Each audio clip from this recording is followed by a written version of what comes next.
அஸ்மத்குருப்யோ நமஹ. ஸ்ரீயஸ்பதியான சர்வேஸ்வரனுக்கும் ஒவ்வொரு ஜீவாத்மாவுக்கும் பலவிதமான சம்பந்தங்கள் உண்டு. எதற்காக நாம் பெருமாளை போய் சேவிக்கிறோம் அப்படின்னா அவனுக்கு ஆனந்தத்தை உண்டு பண்ணுறதுக்காக அப்படின்றத இது முன்னாடி பார்த்துருக்கோம். அந்த எம்பெருமானுக்கும் நமக்கும் பலவிதமான சம்பந்தங்கள் உண்டு. இந்த லோகத்தில் மனுஷர்களிடையே இந்த சம்பந்தங்கள் அப்படின்னு பார்க்குறச்ச ஒருத்தனுக்கும் ஒரு விதமான சம்பந்தம் தான் நம்ம பார்க்கறது பிரசித்தி. உதாரணத்துக்கு ஒரு தகப்பனாராக மட்டும்தான் இருக்க முடியும், வேற ஒரு சம்பந்தியாக இருக்க முடியாது. அதே மாதிரி ஒரு தாயார் அப்படின்னு பார்த்தா ஒரு சம்பந்தம் தான் உண்டு. ஒரு தாயாருக்கும் பிள்ளைக்கும்னா ஒரு சம்பந்தம் தான் உண்டு. ஒரு அண்ணன் தங்கை, அண்ணன் தம்பி, எந்த சம்பந்தத்தை எடுத்துட்டாலும் ஒரு சம்பந்தம் தான் உண்டு. ஏதோ சில இடங்களில் மட்டும் மிஞ்சி போனால் 2 சம்பந்தங்கள் வரத்துக்கு வாய்ப்பு உண்டு. உதாரணத்துக்கு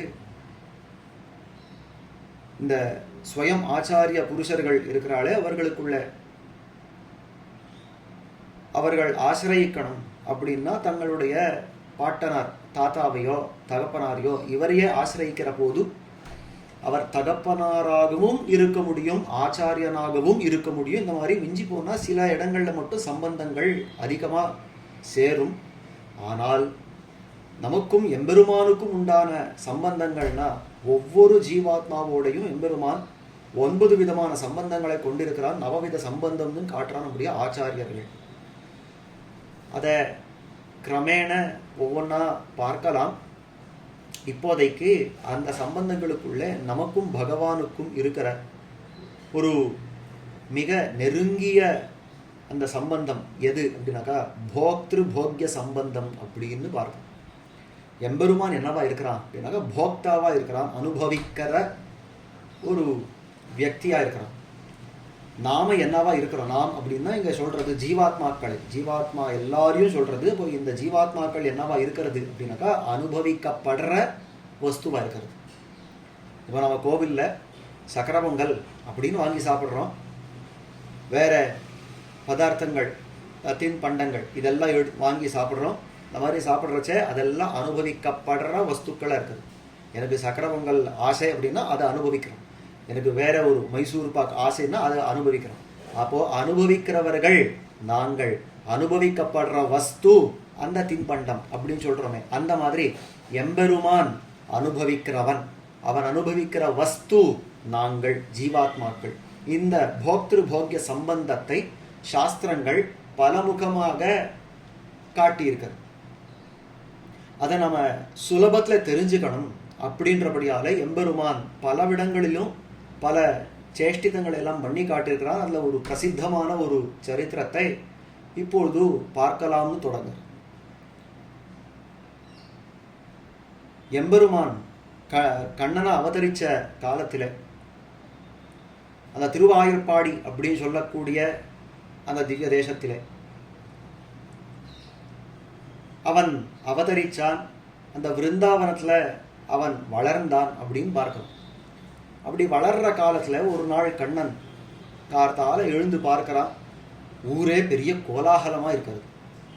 அதாவது அங்கங்கே தோரணங்கள் எல்லாம் கட்டியிருக்கிறது, அங்கங்கே வாழை மரங்கள் எல்லாம் கட்டியிருக்கிறது.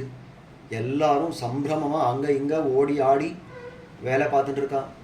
ஊரே ரொம்ப கோலாகலமாக அந்த கோலங்கள் எல்லாம் போட்டு ரொம்ப அற்புதமாக இருக்கிறது, ஜொலிக்கிறது அந்த ஊர். கண்ணனுக்கு ஒன்றும் புரியலை. தன்னுடைய தகப்பனார் இந்த நந்தகோபன் கிட்ட வந்து கேட்குறான், அப்பா எதனால இந்த ஊரெல்லாம் இப்படி சம்பிரமமாக இருக்கிறது, என்ன கோலாகலம் அப்படின்னு கேட்குறான். சின்ன பிள்ளை, 7 வயசு பிள்ளை கேட்குறான் தன்னுடைய தகப்பனாரை.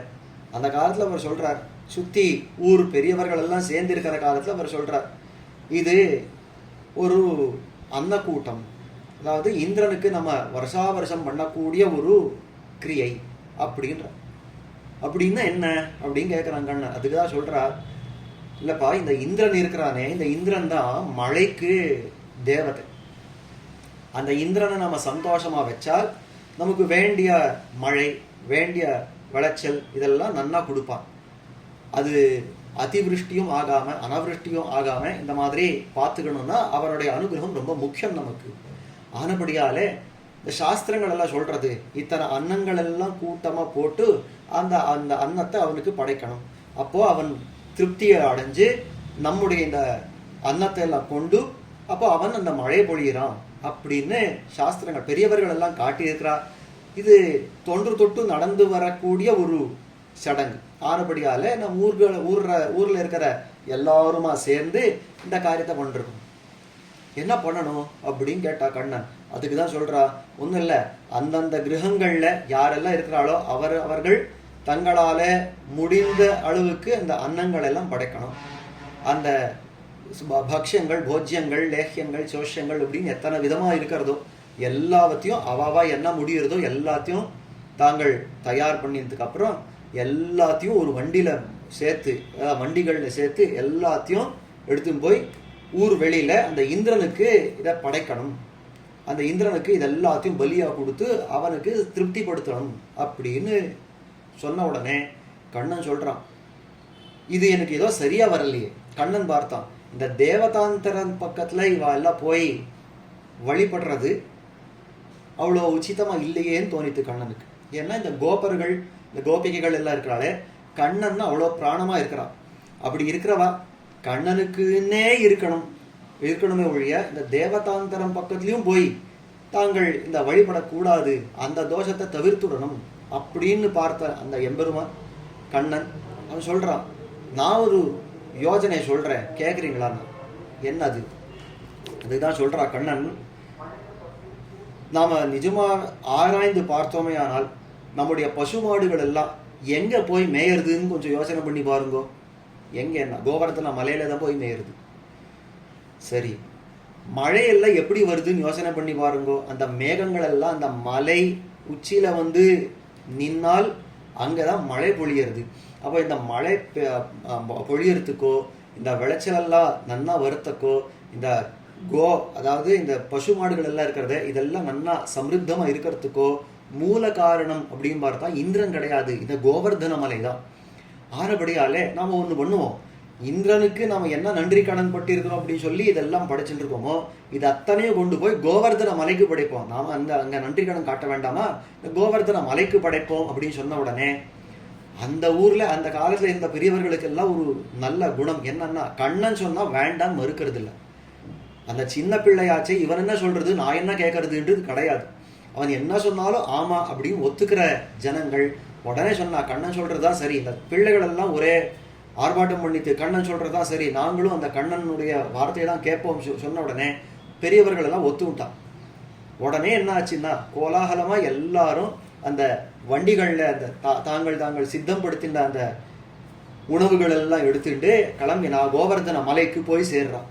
கோவர்தன மலை முன்னாடி பெரிய ஒரு அன்ன கூட்டம் நடக்க இருக்கிறது. அங்கதான் எப்படி அந்த அன்னத்தை எல்லாம் குவிச்சு போட்டிருக்கா அப்படின்னா பெரியாழ்வார் ஒரு அற்புத பாசுரத்துல காட்டுறார். அட்டுக்குவி சோத்து பருப்பதமும் தயிர்வாவியும் நெய்யலரும் அடங்க பொட்டத்துத்தி அப்படின்னு ஆரம்பிக்கிற ஒரு அற்புதமான பதிகம். அந்த பதிகத்துல காட்டுறார் இந்த அன்னங்கள் எல்லாம் எப்படி மலையா இருக்கிறதுன்னா, முன்னாடி ஒரு கோவர்தன மலை, அதுக்கு எதிரே ஒரு போட்டி போடுற மலையாட்டம் இந்த அன்னங்கள் எல்லாம் குவிச்சு போட்டிருக்காளா. அதுல பெரிய கிணறு தோன்ற மாதிரி அதுல நிறைய தயிர் எல்லாம் சேர்த்து நெய் எல்லாம் சேர்த்து பருப்பு இந்த விஷயங்கள் எல்லாம் நிறைய சேர்த்து எத்தனை பக்ஷணங்களோ எத்தனை பக்ஷங்களோ எத்தனை விதமான தின்பண்டங்களோ எல்லாவற்றையும் வச்சு இதோ கோவர்தனத்துக்கு இதெல்லாம் அப்படின்னா இந்த அன்னக்கூட்டத்தை உடனே கண்ணன் பார்த்தான். நான் சொன்ன ஒரு காரணத்தினாலே மறுப்பு தெரிவிக்காம உடனே வந்து கோவர்தனத்துக்கு இத்தனை எல்லாம் காட்டிருக்காளோ இல்லையோ. அப்போ நான் என்ன பண்ணணும்னா அந்த பிரத்யேக வாழ்க்கை உண்டாக்கணும், இந்த நம்பிக்கை உண்டாக்கணும். ஆமா இந்த கோவர்தனம் ஸ்வீகாரம் பண்ணித்துன்ற நம்பிக்கை உண்டாக்கணும். ஆனபடியாலே நாம் இதுக்கு ஒரு காரியம் செய்வோம் அப்படின்னு நினைச்ச கண்ணன் அதுக்கு சொன்னானா, இங்க பாருங்கோ, நாங்கள் கோவில் எல்லாம் அம்சம் பண்றச்சே என்ன பண்றோம், திரையை சேர்க்கிறோம். திரையை சேர்த்துட்டு உள்ள பெருமாளுக்கு அதெல்லாம் கை காட்டுறோம். என்ன பண்ணிருக்கோமோ அதெல்லாம் படைச்சு கை காட்டுறோம். அந்த மாதிரி இந்த கோவர்தனத்துக்கு இவன் காட்டுன்னு இருக்கோம். கோவர்தனம் மலைக்கு எங்க திரைய பிடிக்கிறது, அதெல்லாம் முடியாது. ஆனபடியால ஒண்ணு பண்ணுவோம், எல்லாரும் உங்கள் கண்ணை மூடிட்டு பெருமாள் இந்த கோவர்தனத்தை பிரார்த்திங்கோ, அவர் வந்து அம்சைவர் அப்படின்னு சொன்ன உடனே எல்லாரும் கண்ண மூடுண்டா, கோவர்தனமே இதெல்லாத்தையும் தேவரீர் அமுது செய்ய வேணும் அப்படின்னு பிரார்த்திச்ச உடனே கண்ணன் பார்த்தா அந்த மலை எங்க சமந்து சாப்பிட போகுது.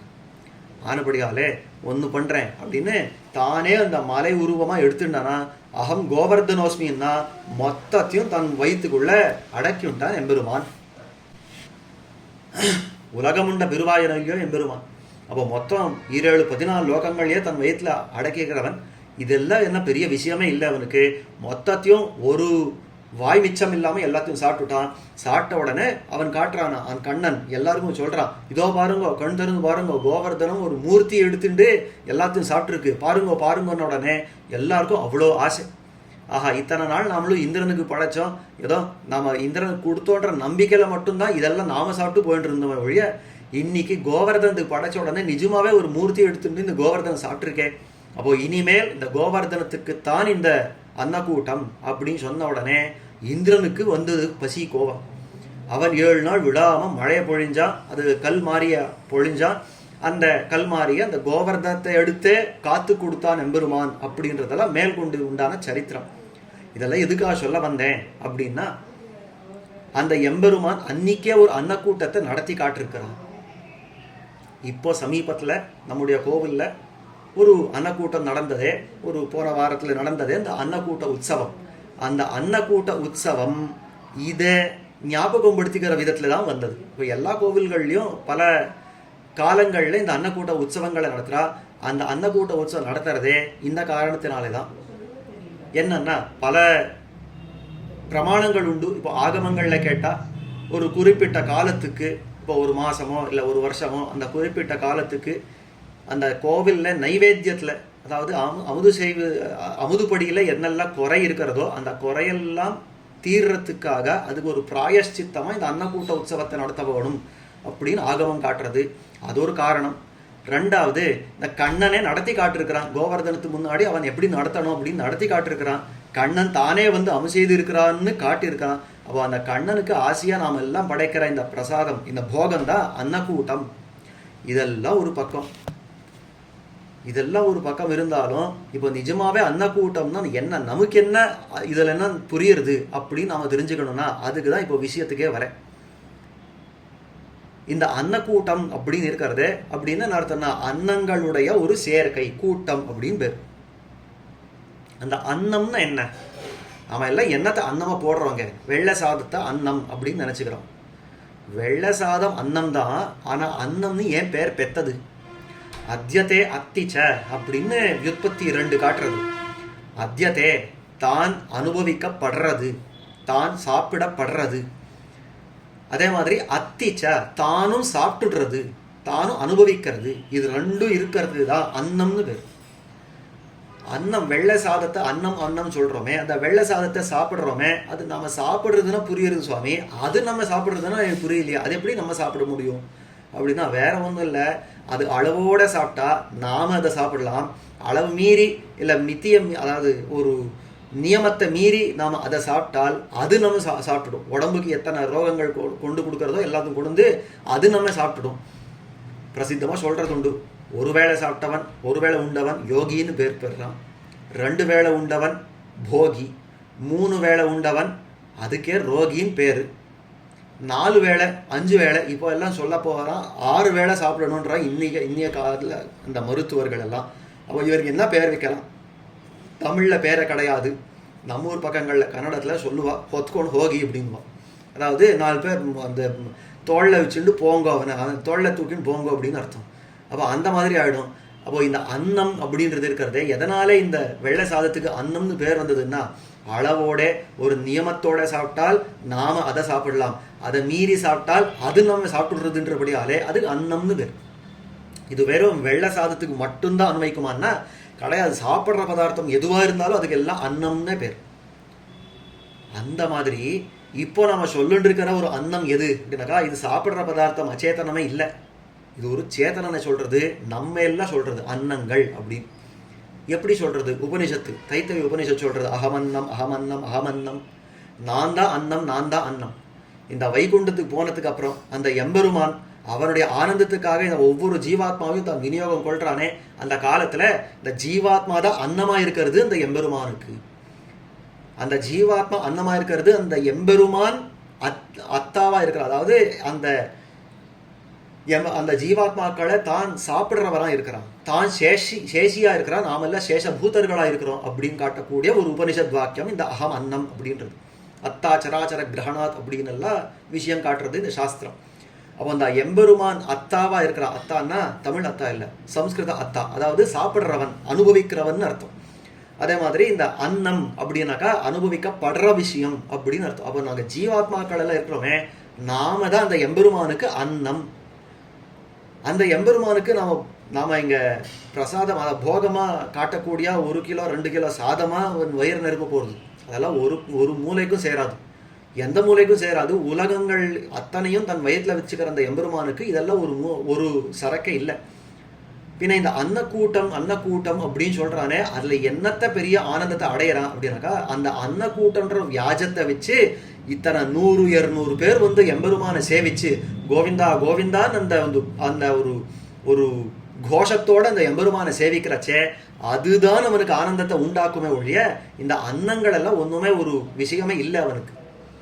அப்போ அன்னக்கூட்டம் அப்படின்னா நமக்கெல்லாம் என்ன கிடைக்கிறது அப்படின்னா, நமக்கு அன்னமான இந்த சாதம், பருப்பு, குழம்பு, சக்கர பொங்கல், தயிர் சாதம் இதெல்லாம் கிடைக்கிறது. எம்பெருமானுக்கு என்ன கிடைக்கிறதுனா அவனுடைய அன்னமான இந்த சேத்தனங்கள், இந்த ஜீவாத்மாக்கள் எல்லாம் அவனுக்கு கிடைச்சுடுறான். அப்போ அன்னக்கூட்டத்துல நிஜமாவே சந்தோஷப்படுறவன் யார் அப்படின்னாக்கா அந்த எம்பெருமான் சர்வேஸ்வரன். அந்த அளவுக்கு இந்த சேத்தனங்களை போக்கியமா அவன் கொள்றான். அந்த போக்கியமா கொள்றான் அப்படின்ற விஷயத்த காட்டுறதுக்காக தான் இந்த உற்சவமே அன்னக்கூட்ட உற்சவம் அப்படின்னு நடத்தப்படுறது. இந்த மாதிரி ஜீவாத்மாக்களை அவன் அனுபவிக்கிறானா சுவாமின்னா, இதை காட்டுறதுக்கு தான் கிருஷ்ணாவதாரத்தில், அதாவது பல இடங்கள்ல பல சேஷ்டிதங்களை பண்ணி காட்டுறதுனா அதுல முக்கியமா கிருஷ்ணாவதாரத்துல நவநீத சௌரியம் அப்படின்னு எடுக்கப்படுறது. வெண்ணையை திருடினான், வெண்ணைய உண்டான் அப்படின்னு காட்டப்படுறது இதற்காக தான். என்னன்னா, வெண்ணெய் எந்த அளவுக்கு போக்கியமோ எம்பெருமானுக்கு, அந்த அளவுக்கு இன்னும் கேட்டா அதை விட போக்கியம் இந்த ஜீவாத்மா அந்த எம்பெருமானுக்கு. அந்த ஜீவாத்மாவை நான் அனுபவிக்கிறேன்னு ஒரு தத்துவமா காட்டுறதுக்காக தான் வெண்ணையை அனுபவிச்சு அந்த விஷயத்தை நமக்கு தெரிவிக்கிறான் எம்பெருமான். எதனாலே அப்படின்னாக்கா, பால் பார்க்குறோம், அந்த பாலில் பார்க்குறச்சே அதில் வெண்ணெய் இருக்குன்னு யாருக்காவது தெரியுமா? தெரியாது, அது மறைஞ்சிருக்கும். ஆனால் அதை தயிரை ஆக்கி அந்த தயிரை கடைஞ்சி அதில் இருக்கிற சாரத்தை வெளியில எடுத்தா அப்போதான் வெண்ணெய் கையில கிடைக்கும். அந்த மாதிரி இந்த சரீரத்தை பார்த்த மாத்திரத்துல இதுக்குள்ள ஒரு ஜீவாத்மா இருக்குன்னு நமக்கு தெரியுமா? ஏதோ அது பேஷண்ட் இருக்கு, மூச்சு காத்து வருது விடுறது அப்படின்றபடியாலே நம்ம தெரிஞ்சுக்கிறோம் அப்படின்னு ஒரு வேலை சொல்லலாம்னு ஒழிய, நான் அப்படின்ற ஜீவாத்மாவை வேற எந்த விதத்திலையும் தெரிஞ்சுக்கவே முடியாது. வேற ஒரு சரீரத்துல இருக்கிற ஒரு ஜீவாத்மாவை வெளியில இருந்தோம் ஒன்றும் தெரிஞ்சுக்கவே முடியாது. அப்போ அந்த விஷயம் அந்த ரீதியான அந்த ஜீவாத்மாவை தான் கடைஞ்சு, அதாவது சரீரத்தை எல்லாம் எடுத்து அதில் இருக்கிற அசாரங்கள் எல்லாம் தள்ளி சாரபூதமான அந்த ஜீவாத்மாவை தான் எடுத்துட்டு அனுபவிக்கிறான் அப்படின்னு இருக்கிறதே, இதுக்கு தான் வெண்ணெய் எடுத்து அவன் அனுபவிக்கிறது அப்படின்னு ஒரு தாத்விகமா அந்த இடங்கள்ல காட்டியிருக்கிறான் நம்முடைய பெரியவர்கள். இப்பேற்பட்ட இந்த நவநீத சௌரியத்தை பல இடங்கள்லையும் பல விதங்கள்லையும் பண்ணியிருக்கிறான் இந்த எம்பெருமான். அந்த விஷயங்கள் என்ன? இந்த அன்னக்கூட்டம் அப்படின்ற இடத்துல அன்னங்களான இந்த ஜீவாத்மாக்களை எம்பெருமான் அனுபவிக்கிறான், போக்கியமா அனுபவிக்கிறான் அப்படின்னு பார்க்குறோமே. இந்த விஷயங்கள் என்ன அப்படின்றத மேற்கொண்டு அடுத்தடுத்த நாள்கள் சந்திக்கிற காலத்தில் யதா சக்தி யதோச்சிதமா விண்ணப்பிக்கலாம்னு நினைச்சு இத்தோட இன்னைய உபன்யாசத்தை நிறுத்துறோம். ஸ்ரீமதே ராமானுஜாய நமः.